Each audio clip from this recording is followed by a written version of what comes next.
네, 오늘은 단편 소설인 이태준의 돌다리를 같이 공부를 해보도록 하겠습니다. 먼저 전체 작품 개관을 보자면 이 돌다리는 말씀드린 바대로 단편 소설이고요.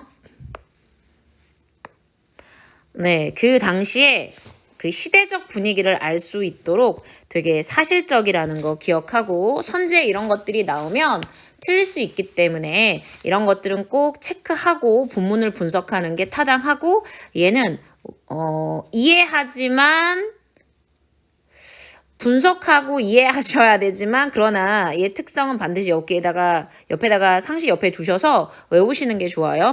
사실적이고 비판적이고 교훈적이라는 거. 그러면 이 교훈적인 메시지를 제시하고 있는데 어떤 교훈적 메시지를 제시하며 무엇을 비판하는가에 대해서 살펴봐야 되겠죠? 이 글의 시간적 배경은 일제강점기 말이고 농촌마을을 배경으로 하고 있습니다. 이 등장인물 간에 그 갈등을 가진 외적 갈등이 나오는데요. 외적 갈등은 바로 아버지와 그 아들의 가치관의 차이로, 즉 아버지라는 인물은 전통적 가치관을 가진 인물이고 아들이라는 사람은 이 소설에서 이 사람의 가치는 근대적 가치관을 가진 인물로 아들이 대변되는데 결과적으로 이 작가가 말하고자 하는 바는 아버지의 가치를 지향하고 있거든요. 그러니까 아버지와 아들이라는 부자 간의 이 대두적인 인물이 갈등을 주로 이루고 그것이 핵심 축입니다. 그러면서 이 아버지의 가치와 아들의 가치가 대립을 통해서 근대 자본주의, 즉 아들이 굉장히 지향하는 가치가 근대 자본주의거든요. 이것에 대해서 비판적으로 제시하고 있다는 거 체크합니다. 더불어 여러분들이 배워야 될 것이 단편 소설이고 이것은 서사갈라예요. 문학에서는 서정이 있고요. 서사가 있고요. 그 다음에 교술이고 극이 있는데 서정이라는 것은 시적 화자가 정서를 전달하는 문학이고 운율감이 있죠. 반면에 서사 같은 경우에는 운율감이 없어요. 판소리계 소설 빼고 이 서사갈래 같은 경우에 지금 배우시는 돌다리가 대표적인 서사갈래인데 서술자가 등장하는 허구의 문학이라는 거 기억하시면 됩니다. 그럼 결론적으로 부자 간의 각 인물이 가치관이 다른 인물이 이 상징적 소재 제목에 나와 있죠. 돌다리를 통해서 두 가치관이 팽배하게 그 갈등하고 대립하는 모습을 제시하고 있고요. 그래서 지향하는 바는 누구시고 아버지고 비판하는 건 바로 무엇? 근대 자본주의의 인식에 대해서 갖고 있는 아들. 그러면 서술 방식은 어떤가? 소설이기 때문에 보여주기 제시 방법과 유학적 제시 방법. 보여주기 제시 같은 경우 인물 간의 대화죠. 인물 간의 대화, 얘가 보여주기 제시고요. 그다음 자세하게 묘사하는 부분도 있고 서술자의 유학적 제시, 이거는 굉장히 빠른 전개, 속도감 있는 제시로 내용을 전개하고 있고 즉 보여주기 제시와 말하기 방법, 보여주기와 말하기 방법. 말하기라는 것은 직접 독자에게 스트레이트로 그냥 꽂아서 요약적으로 제시해 주는 거예요. 서사의 속도감은 빠르겠죠. 보여주기 제시는 묘사나 아니면 인물의 대화를 통해서 제시한 건데 그 속도감은 느려요. 하지만 생생한 현장감을 맛볼 수 있겠죠, 독자는. 그래서 특정 물질 망능주의에 대한 비판과 땅에 대한 가치를 인식하는 게 바로 이 소설의 핵심이에요. 그러면 저랑 이 작품을 한번 분석해 보도록 하겠습니다. 정거장에서 샘말 십립기를 내려오노라면 반이 들락말락한 데서부터 샘말 동네보다는 그 건너편 산기슭에 놓인 공동묘지가 눈에 띈다. 지금 무슨 말을 했냐면요. 공동묘지가 눈에 띈대요. 이게 무슨 공동묘지야? 일단은 보시면 그 건너편 산기슭에 놓인 공동묘지라고 했는데 여기 건너편 산기슭에 놓인 공동묘지는 지금 보시는 바와 같이 누가 여기에 죽은 누이, 창옥의 무덤이 있는 곳입니다. 즉, 공간적 배경에 대해서 지금 묘사, 보여주기 방법으로 하고 있는데요. 다시 볼게요. 정거장에서 샘말 그 십리길을 쭉 내려오라면 반이 될락말락 한 데서부터 샘말 동네보다는 그 건너편 산기슭에 놓인 공동묘지가 먼저 눈에 띈다. 그러니까 정거장에서 조금만 내려오면 뭐가 눈에 띄는 거예요? 산기슭에 놓인 공동묘지가 눈에 띄는데 이 공동묘지엔 누가 묻혀 있냐면 죽은 누이 창옥, 이 글의 주인공의 누이가 보이겠죠? 네, 나무다리와 돌다리라는 핵심 소재, 창섭과 아버지의 외적 갈등, 개인과 개인의 갈등, 가치관의 대립이 어떻게 이루어지는지 보면서 지금 첫 번째 단락에서는 공간적 배경에 대한 묘사가 두드러지고 있습니다. 창섭 주인공입니다. 누구? 아까 아버지의 아들이죠. 근대적 가치관을 가진 사람이고 직업은 의사예요. 잠깐 걸음을 멈추고까지 바라보았다. 봄에 올 때 보면 진달래가 불붙듯 피어 올라가는 야산이다. 야산이라는 것은 네, 여기도 써있지만 들 가까이의 나지막한 산. 지금은 그냥 작은 산이라고 기억하시면 돼요. 지금은 단풍철도 지나고 누르테테한 가닥나무들만 묘지를 둘러 듣지 않아도 적막한 버스럭 소리만 울릴 것만 같았다. 어느 것이라고 집어낼 수는 없어도 창옥의 무덤이 어디쯤이라고는 짐작이 된다. 창섭은 마음으로 창호가 불러보며 목례를 보냈다라고 나오네요. 지금은 단풍철도 지나고 라고 나왔는데 이 글에 단풍철이 지났으니까 약간 조금 쌀쌀한 늦가을? 를 알 수 있겠죠. 그러니까 계절적 배경 나와 있고요. 지금 누르테테한 가닥 나무들만 묘지를 둘러, 그러니까 쇠락한 가을이니까 녹음이 우거진 게 아니라 거의 이파리들이 색깔이 잃었어. 단풍이 지났다니까 누런 가닥나무들만, 그 나무가지만 남은 이런 것만 묘지를 둘러있다라는 얘기죠. 그래서 듣지 않아도 걔네들이 왜 가을에 잎 막 거의 다 떨어질 때, 색깔 없을 때 나무에 가지 나무에 이파리가 이렇게 달라 있잖아요. 마른 애들. 그래서 듣지 않아도 바스락 게다가 부정적인 적막한 바스럭 소리만 들릴 것만 같았대. 그러니까 배경 자체가 그닥 좋진 않고 조금 여기도 적혀있는 바대로 초겨울의 횡령한 분위기라고 나와 있어요. 어느 것이라고는 집어낼 수는 없어도 공동묘지에 저게 내 누이야, 내 누이 창옥의 무덤이야 라고는 할 수는 없어도 창옥의 무덤이 어디쯤이라고는 짐작이 돼. 창섭은 마음으로 창호가 불러보면서 목례를 했어. 목례라는 것은 그냥 이렇게 가볍게 고개를 끄덕이는 거거든요. 지금 창호가 마음속으로 불렀어. 그리웠기 때문이죠. 그리고 슬픔과 그렇죠.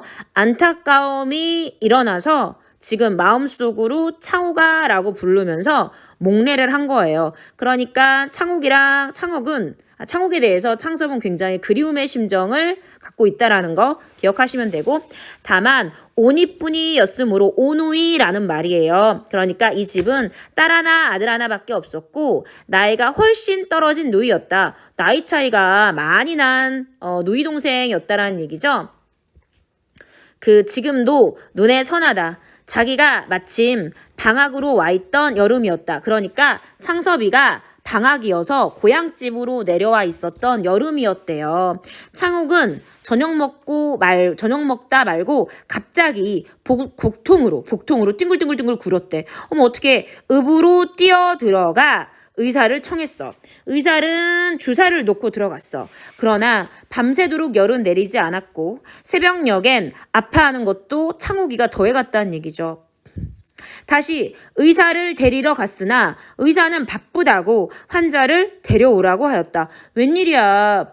다시 의사를 데리러 갔는데 의사는 바쁘다고 환자를 데려오라고 했대. 환자가 거의 죽을 똥 살록했는데 환자가 어떻게 와요? 그러면은 의사가 와서 환자를 봐야 되는 거잖아. 그쵸? 여기도 나와 있지만 의사가 굉장히 무성의하고 권위적인 의사였네요.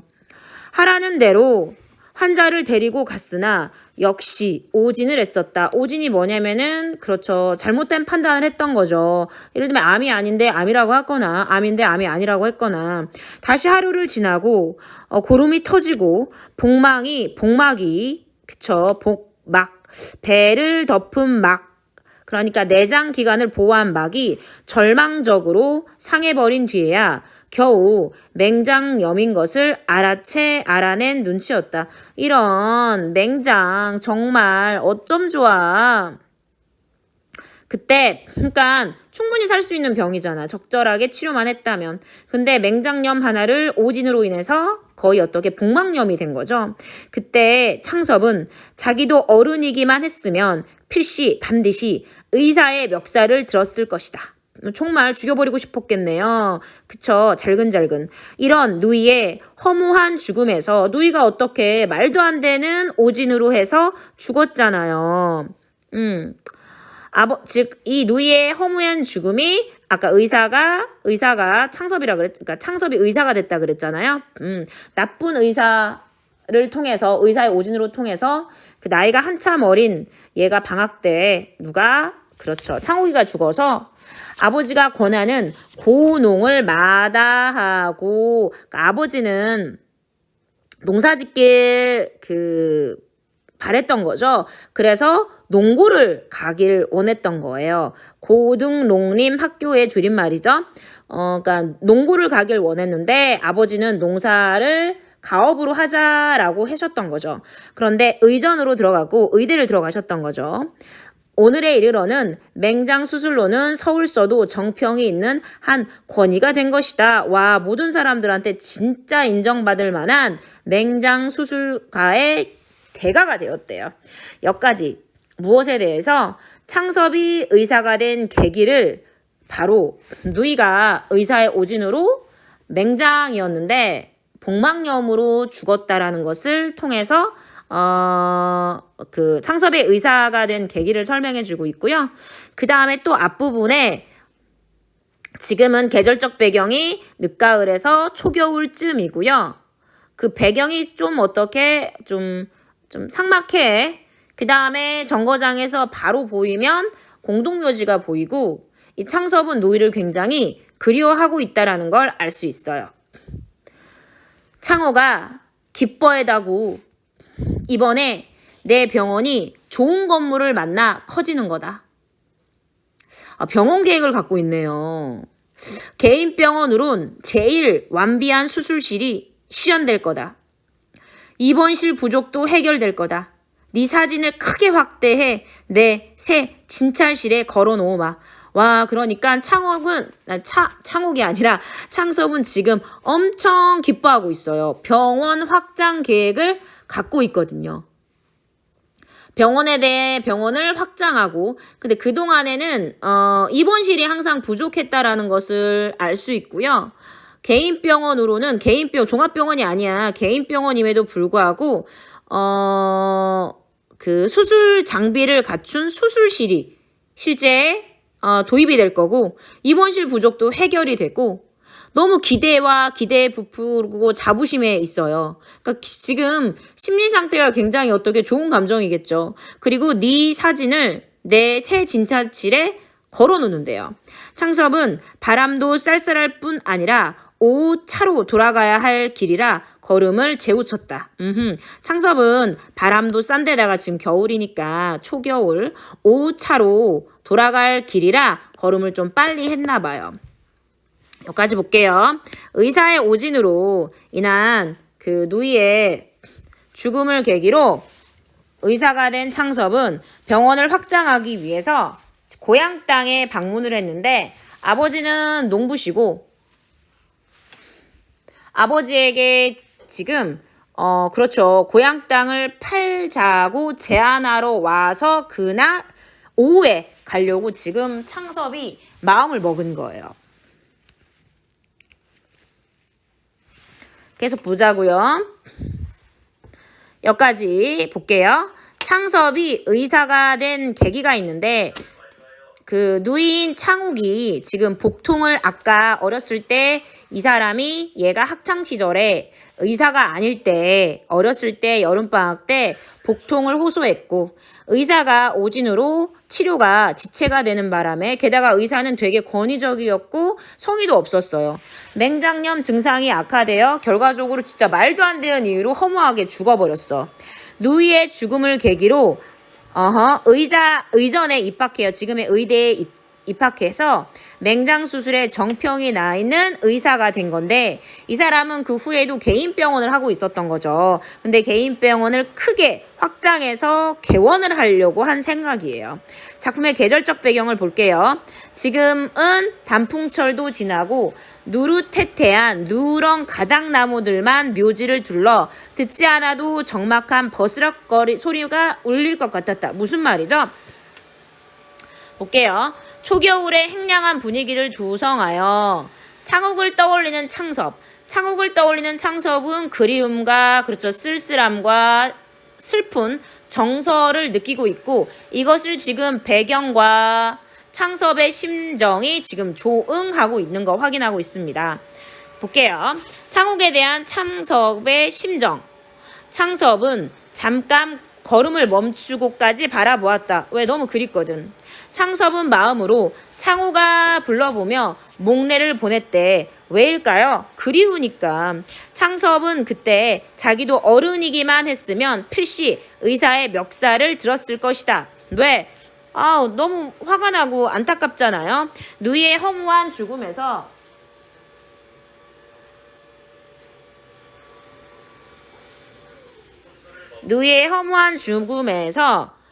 창섭은 뜻을 세워 아버지가 권하는 그러니까 농고를 마다하고 의대로 들어갔고 내 사진을 크게 확대해서 내 새 진찰실에 걸어놓으마. 이 모든 것들은 의사가 된 이유는 창욱 때문이었고 이 모든 것들이 모두 누이에 대한 그리움과 안타까움, 슬픔 등의 감정을 제시하고 있다는 거 체크합시다.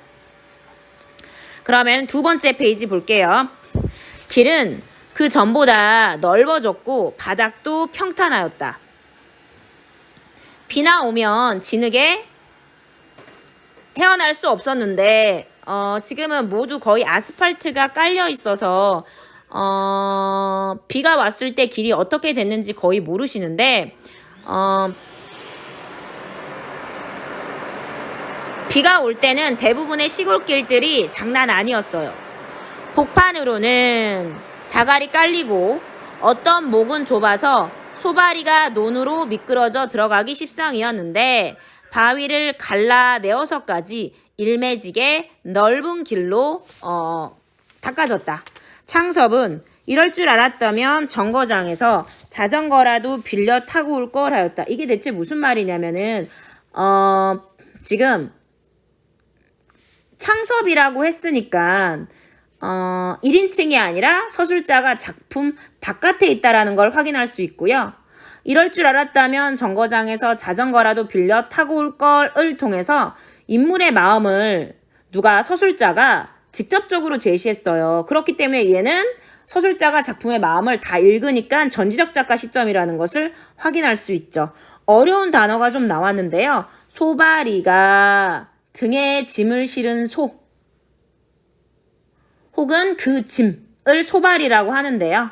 그 다음 일매지게가 뭐냐면은 가지런하게라는 뜻이에요. 그 다음에 그 위에 복판이라는 말이 있는데요. 이 복판이라는 말은 일정한 공간이나 사물의 한가운데라는 뜻이야. 그러니까 요기달락 나의 이 부분 같은 경우에는 길이 과거보다 좋아졌다.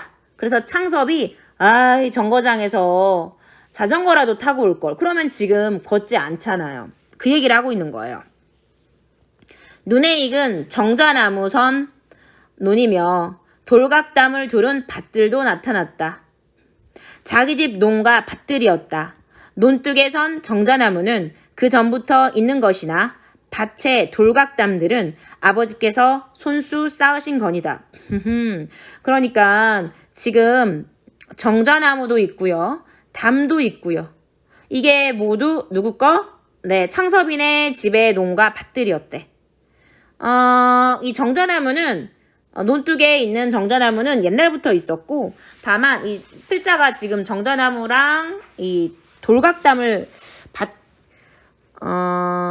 이게 밭에, 그러니까 논이 있으면은 이게 딱 옆에 정자나무가 있고, 밭이 있으면 밭들에 딱 이렇게 돌로 담을 이루고 있었는데, 이 정자나무는 그 전부터 있었고, 아버지께서 이 담을 밭 주변으로 쭉 손수 쌓으신 거지. 그러니까 정말 정성을 많이 들여셨다라는 걸 알 수 있어요.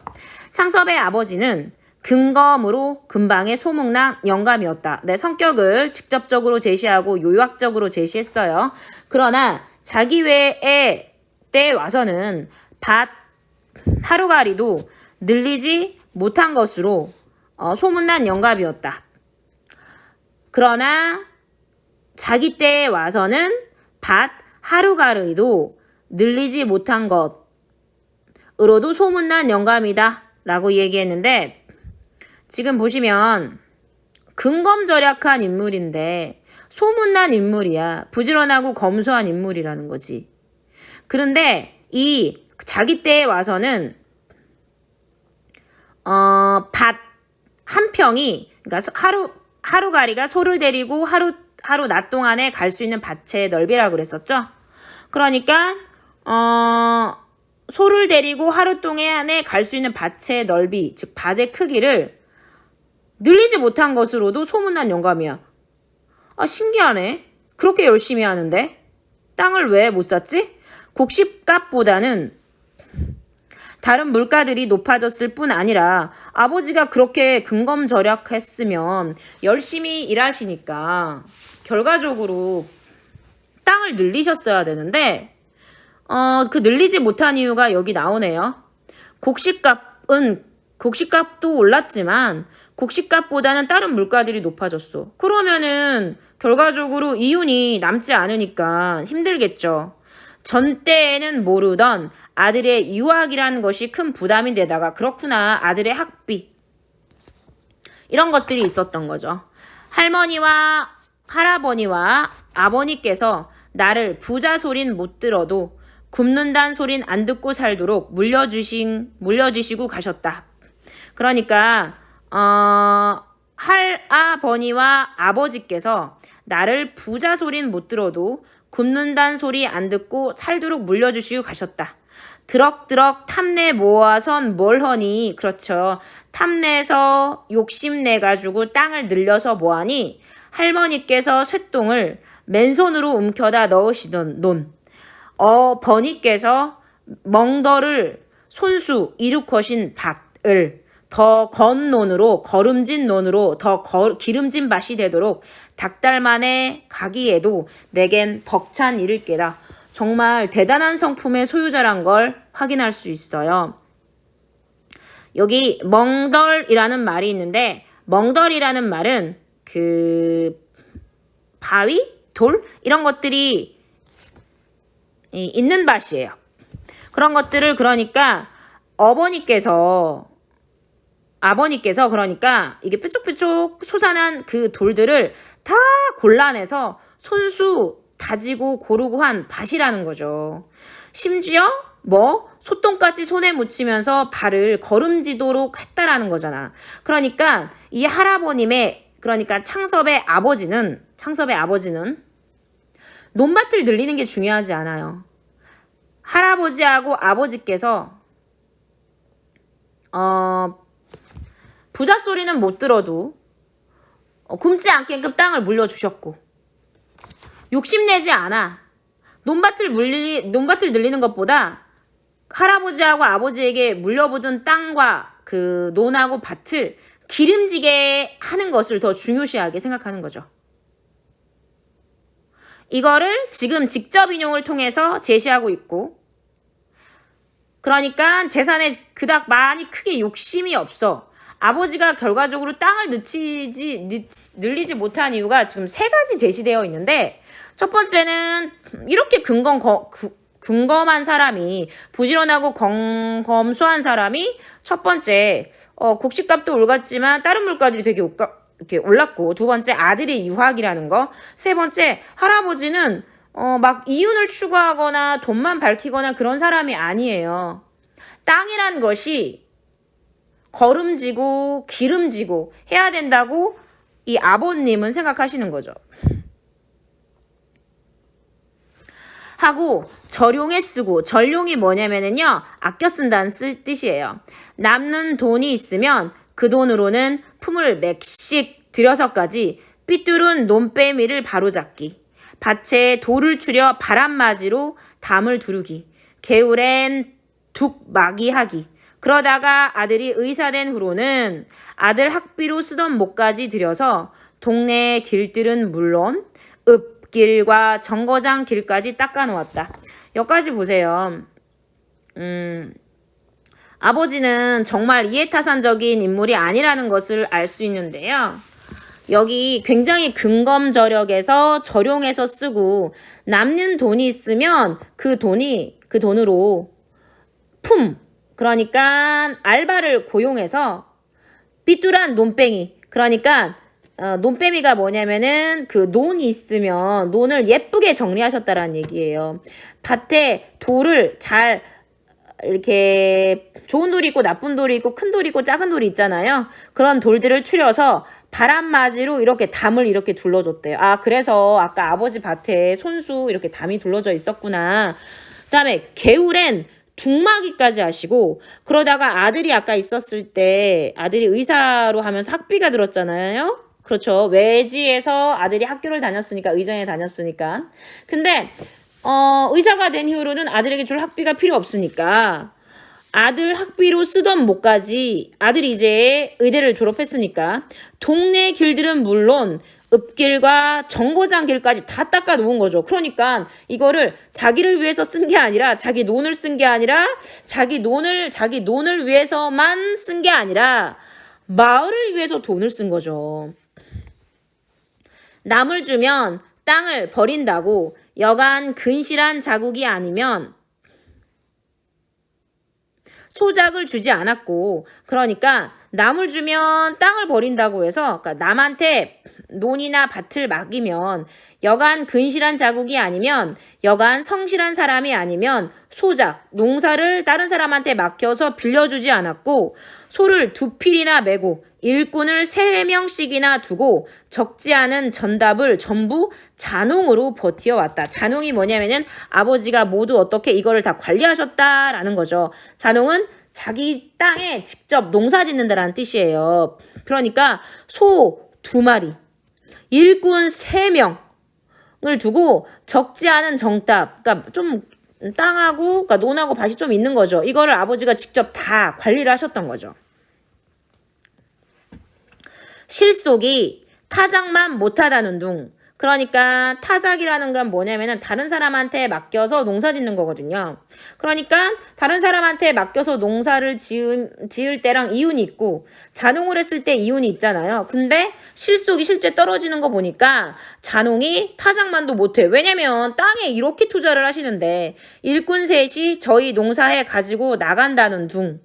이해만을 따져 비평하는 소리가 많았으나, 그러니까 되게 중요한 부분인데요. 일꾼 셋이 저희 농사에 가지고 나간다는 둥. 그러니까 할아버지는 관심이 이해타산적인 인물이 아니에요. 그러니까 온 동네 사람들이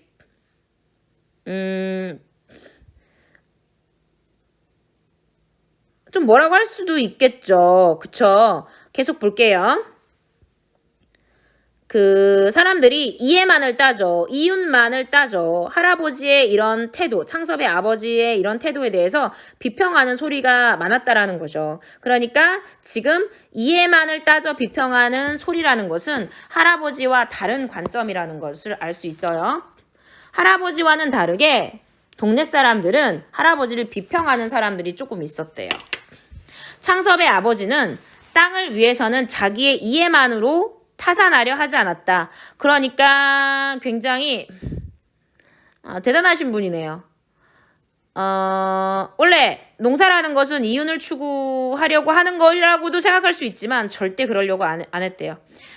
자신에게 도움이 되는지를 따져 헤아리는 게 타산인데 이해타산적으로 하지 않고 아까 어떻게 했어요? 땅을 위해서, 자기 마을을 위해서 이와 같은 임자를 가진 땅들이라. 이와 같은 임자 누구예요? 창섭 아버지죠.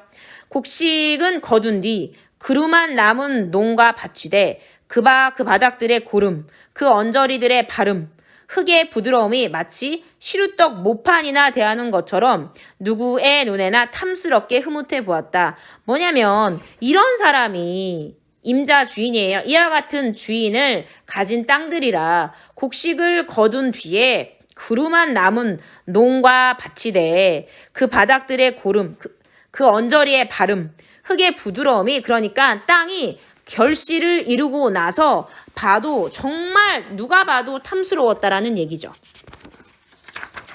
이런 땅을 팔기에는 아무리 수입은 몇 배 더 나은 병원을 늘리기 위해서나 아버지께 미안하지 않을 수 없었다. 이런 땅이죠. 창섭은 지금 개인 병원을 확장하기 위해서 아버지를 만나려고 하고 있는데 남들하고 다른 땅이잖아요. 아무리 수입을 몇 배 더 나은 병원을 늘리기 위해서지만 당연히 아버지께 미안하죠. 아버지는 결과적으로 이해타산적인 인물이 아니기 때문이죠. 이를 통해서 확인을 할 수 있죠. 그러나 잡히기나 해가지고는 3만 원 돈을 만들 수가 없었고, 이거 일제강점기 소설입니다.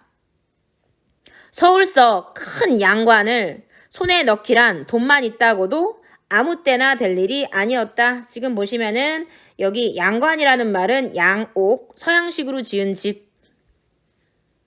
무슨 말이냐면 그러나 잡히기나 해가지고는 3만 원을 만들 수가 없었고, 그러니까 뭔 방법을 써도 뭘 잡히더라도 3만 원이라는 돈을 만들 수는 없었고, 서울서 큰 양욕 서양식 집을 손에 넣기란 돈만 있다고나 해도 아무 때나 될 일이 아니었어. 뭔 말이냐면 돈만 있다고 될 일은 아니니까 돈도 있어야 되며 그다음에 때가 있어야 된다는 거죠.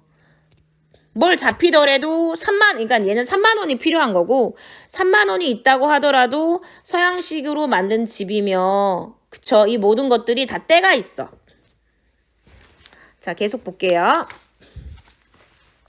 지금 아버지가 땅을 늘리지 못한 이유에 대해서 나와 있는데요. 아버지가 땅을 늘리지 못한 이유는 곡식값보다 다른 물가가 되게 높아졌고요. 아들의 유학이 부담이 되었고요.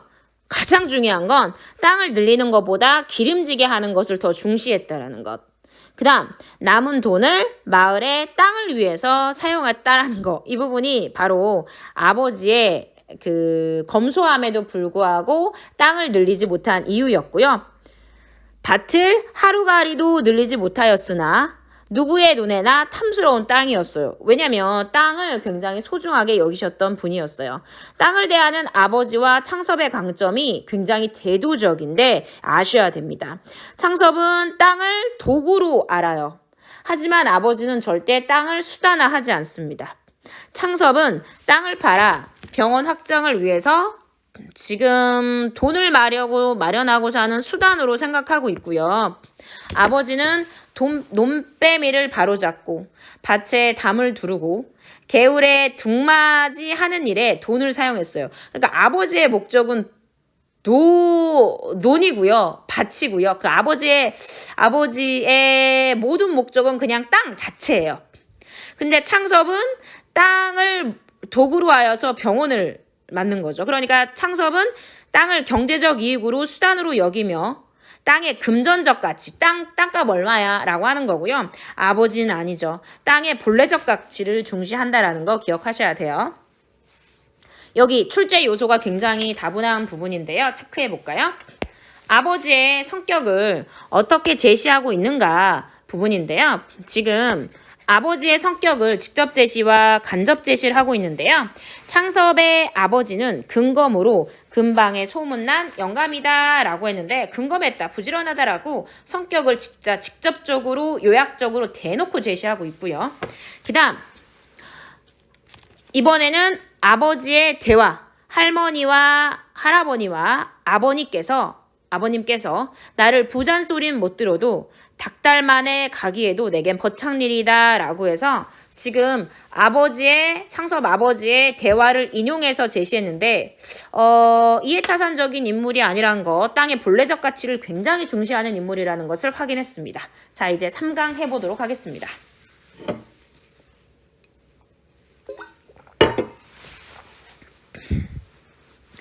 아버지께선 내년에 환갑이시다. 환갑이시면 보통 옛날엔 노인이라고 생각했죠. 지금 필자가 땅을 파는 일이 아버지를 위한 가장 합리적인 방법이라고 생각하고 있네요. 어머니께선 겨울이면 해마다 기침이 나신다, 도지신다. 진작부터 내가 모셨어야 했을 것이다. 그런데 내가 시골로 올 수는 없고 의사니까 천생 당연히 어쩔 수 없이 부모님이 서울로 가시어야 한다. 한 동네에서도 땅을 당신만치 못 거둘 사람에겐 소작을 주지 않으셨다. 그러니까 아버지같이 땅을 관리 못한 사람한테는 절대 땅을 맡기지 않아서 타작하지 않으셨잖아요. 땅 전부를 소작을 내어 맡기고는 서울과 편안히 계실 날이 하루도 없으실 거다. 마음에 드는 사람이 없었는데 내가 아버지를 모셔야 되는데 아버지를 서울로 모시면 소작론을 준다고? 소작 그걸 어떻게 해? 아버지가 마음에 안 드시는데. 땅 전부를 그래서 소작을 맡기다가는 아버지가 편안하게 서울에 못 계실 거라는 얘기죠. 아버님의 말년을 편안해 해드리기 위해서 땅은 전부 없애버릴 필요가 있는 것이다. 말도 안 돼. 결과적으로 땅을 파는 일은 아버지 환갑이시고 소장농 맡겨봤자 아버지가 마음도 불편하시고 그래 빠야 다 팔아버리겠어 라는 진짜 말도 안 되는 생각을 하고 계시죠. 누가? 창섭이. 상섭은 샘말에 들어서자 동네 어귀에서 이내 바로 아버지를 베일 수가 있었다. 아버지는 가에는 살얼음이 잡힌 찬물에 무릎까지 걷고 들어서서 동네 사람을 축축여 돌다리를 고치고 계시었다. 뭔 말이에요? 지금도 여전히 엄청 사랑하시네요. 지금 그 끝에 살얼음이 잡힌 찬물 엄청 추워. 근데 그거를 무릎까지 걷고 들어서서 그 안에 들어서서 동네 사람들을 부추겨서 돌다리를 고치고 계셨던 거죠. 어떻게 갑자기 오느냐? 사투리를 사용하고 있네요. 방언을 사용해가지고 조금 토속적인 느낌이 들죠? 네, 여기 마에도 정리되었지만 마을 전체의 편의를 위해서 앞장을 서는 아버지라는 거 확인이 되고 있고요. 네, 좀 급히 여쭤봐야 할 일, 바로 땅 파는 일이죠. 생겼습니다. 그래? 먼저 들어가 있거라. 동네 사람 수십 명이 쇠고삐 두기장은 흘러내려간 다릿돌을 동아줄에 얽어 끌어올리고 있었다. 보시면 쇠고삐 두기장. 쇠고삐라는 것은 소의 굴레에 매어 끄는 줄. 두기장, 두 길이는 흘러내려간 다릿돌을, 그러니까 다릿돌이 조금 흘러내려갔다라는 얘기죠. 그거를 동아줄에 매어서 이렇게 끌어올리고 있었어. 그러니까 지금 보수공사하는 거죠, 동네 사람들이. 개울은 동네 복판을 흐르고 있어서 아래로 징검다리는 서너 군데나 놓였으나 하룻밤 비에도 일수 넘치고 모두 이 큰 돌다리로 통행하던 것이다 라고 했네. 제목의 작품이 바로 뭐예요? 돌다리거든요. 그러니까 개울이라는 게 동네 한복판을 흐르고 있고 아래 위로 징검다리는 서너 군데 놓여 있으나 이게 하룻밤 비에도 이게 막 넘쳐. 그러니까 당연히 어떻게? 이 큰 돌다리로 통행하던 것이고 이 돌다리가 굉장히 중요한 거죠. 그러니까 이 큰 돌다리는 창섭 아버지 입장에서 반드시 보수공사를 해야 마을 사람들이 안전하게 길을 건널 수 있는 거죠. 창섭은 어려서 아버지께 이 큰 돌다리의 내력을 들은 것이 아직도 기억에 남아있다. 너희 증조부님 아버지의 할아버지죠. 돌아가시 어서다. 산소에 상도를 해 오시는데 무덤 앞에 그러니까 제사를 지내려면 앞에 좀 판판하고 널찍한 돌이 필요하잖아요. 그게 상돌이에요. 징검다리로래야 건너올 수가 있니? 그러니까 아까 그 개울은 동네 복판에 흐르고 있는데 물이 조금 오면은 이 징검다리가 넘친다고 했었잖아요. 그래서 반드시 돌다리가 필요했다고 했잖아요. 그래서 와, 상도를 해오는데 징검다리로 건널 수가 있니? 그래, 너희 조부님께서 다리부터 이렇게 넓고 튼튼한 돌로 놓으신 거란다. 대단하군요. 그러니까 창섭 아버지의 할아버지가 그 산소의 상도를 계기로 뭐 이렇게 돌다리를 놓으신 거예요. 그러니까 이 돌다리라는 것은 정말 오랜 역사를 가지고 있는 거군요. 그 후 5, 60년 동안 한 번도 무너진 적이 없었는데 오랜 세월 동안에 마을 사람들이 잘 지냈겠네요. 몇 해 전 어느 장마엔 어찌된 셈인지 가운데 제일 큰 장이 내려앉아 떠내려갔던 것이다. 두께가 한 자는 실하고 폭이 6자, 길이는 10자가 넘는 자연석 그대로라 엄청난 돌이었나 봐요. 여간 쉽게 몇 사람의 힘으로는 손을 대일 엄두부터 나지 못하였다. 여기 여간이라는 말은 부사어인데 반드시 뒤에 부정어가 나와야 돼요. 여간 쉽지 않았다. 이런 것처럼. 더구나 불과 수십 보 이내에 면의 보조를 얻어 난강까지 달린 한다한 나무다리가 놓인 뒤에 일이라 이 돌다리는 동네 사람들에게 완전히 잊혀버린 채 던져져 있던 것이었다 라고 하네요. 지금 나무다리가 나와 있고 돌다리가 나와 있는데요. 이 돌다리는 그렇죠. 이 창섭 아버지의 아버지가 세운 거였죠. 5, 60년 동안에 끄떡 없었던 바로 전통을 상징하는 그 소재고요. 이 나무다리는 편리한 물질 문명, 근대적 가치관을 상징하는 건데 이 마을 사람들이 불과 수십 보 이내에 면에 그러니까 지원금을 받아서 난강까지 달린 한다한 나무다리가 놓여 있었더라는 거야. 그러니까 돌다리와 굉장히 대조적인 소재가 여기서 나무다리고 창섭하고 굉장히 관련된 소재죠.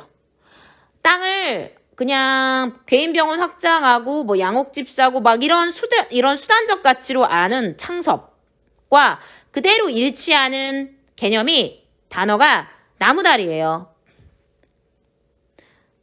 네, 변화하는 시대에 새로운 문물, 즉 나무다리에 돌다리가 완전히 밀려나서 마을 사람들한테도 잊혀진 거죠. 즉 나무다리는 근대적 가치관을 상징하고요. 전통적 가치관은 돌다리를 상징한다라는 거죠. 여기까지 소주제 봅시다. 창섭은 돌아오는 길에 마을 사람들과 돌다리를 고치고 있는 아버지와 마주쳤다라고 했는데 지금 보시면 여기 아버지가 계시고요. 마을 사람들이 지금 돌다리를 고치고 있는 거를 확인할 수 있습니다. 자, 그러면은 우리 한번 체크해 볼게요. 자, 땅을 팔고자 하는 창섭의 합리화 과정을 보자고요. 먼저 아버지가 내년이면 환갑이시래요. 내년이면 환갑이시라 그러니까 당연히 늙으신 부모님을 부양해야 하고 자신은 시골로 올 수 없어. 왜? 의사잖아. 그러니까 부모님이 서울로 오셔야 되는데 근데 아버님은 소작을 맡기고 서울로 가시면 아버지께서 편안하시 않을 거야. 왜냐면 아버님은 그동안에도 소작농에게 땅을 맡기신 적이 없어. 그러니까 땅을 파는 일은 환갑인 아버지와 아버지의 근심을 던지는 안 하게 하는 하나의 수단인 거죠. 이게 바로 창섭이 땅을 파는 일이 아버지를 위한 길이라고 합리화하는 것이고요. 그 다음에 나무다리와 돌다리의 상징적 의미를 보자고요. 나무다리는 돌다리보다 만들기 쉬워요. 다리는 건널 수만 있다면 된다는 생각이 담겨 있다라는 그 도구. 나무다리는 불안정하고 만들어진 지 오래되지 않았고요. 즉 근대적 가치관을 상징하며 여기 돌다리는 만들기 되게 어렵고 창섭의 아버지의 할아버지, 가족의 역사와 추억이 담겨 있고 정말 안정적이고 변하지 않으며 오랜 세월 동안 마을 사람들하고 함께한 전통적 가치관이죠. 그래서 이 돌다리의 내력도 나오는데 창섭의 증조부님이 상돌 차례 지낼 때 조부님이 해놓으셨고 정말 오랜 역사와 의미를 가지고 있다라는 거. 네, 여기까지 해서